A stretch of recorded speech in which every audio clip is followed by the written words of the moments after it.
நல்ல ரோட்டுல தான் நின்றாடும் வெள்ளி நிலவு.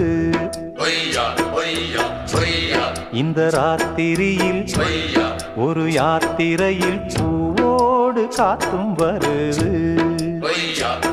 நிலவெங்கே சென்றாலும் நிழல் பின்னால் வராதா? நீ வேண்டாம் என்றாலும் அது வட்டம் ஈடாதா? புது ரூட்டுல தான் நல்ல ரோட்டுல தான் நின்றாடும் வெள்ளி நிலவு. இந்த ராத்திரியில் ஒரு யாத்திரையில் பூவோடு காத்தும் வருது.